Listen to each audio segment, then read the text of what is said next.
Hey everybody, welcome back to the SmokeMidwest.com YouTube channel. I'm Scott, and today I'm going to do a follow-up video on my Pit Boss Austin XL, a follow-up review video to talk about the temperature control across the grid.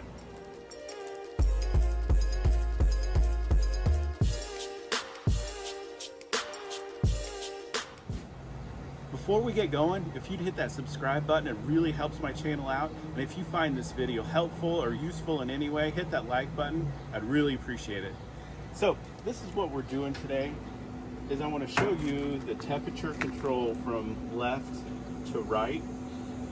So I have the 3 different probes set up. This is a Maverick XR50 temperature controller. It's super accurate. So if you saw my last video, which I'll connect in the iCard, you can see I did a bread test from left to right. You can kind of see the temperature difference with the color of the bread and all of that stuff. So this one I want to show the actual temperature of what it is from what you set it at to what it actually is. So I have it set at 225 degrees, and like you see, I have the probes here, and I'm gonna let it settle down. I'm gonna take like 15-20 minutes and let the smoker settle down and really dial into that 225 degree temperature, and then I'm going to show you what the temperature difference is. So I'm going to close the lid, not going to open it up for another 15-20 minutes, and then we're going to check the temperatures at that point. So it's been about 20 minutes. The Pit Boss has settled down nicely. I have the temperature set at 225 degrees.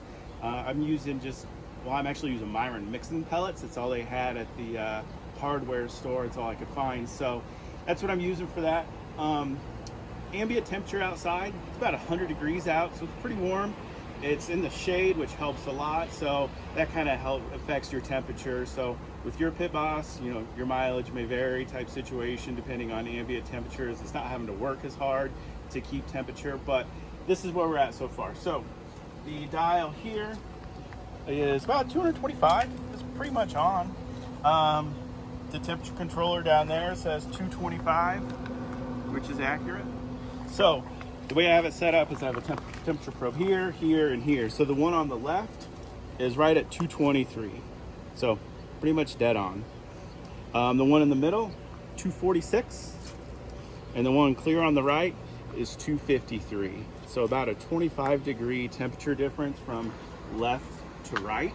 So if you want to cook ribs at 225 and you put them on the right hand side, you know you're not cooking at 225, you're really going to be at 250. The only way to get the accurate temperature is clear on the left side next to the temperature probe. The temperature probe for the controller is on the left hand wall there. So what I'm going to do is I'm going to bump it up to 250 degrees and we'll see what it's like from there. So it's been about 20 minutes, settle down at 250 degrees. So the dial here is just a shade over 250, it's 255, 260. The temp control down here says it's 260.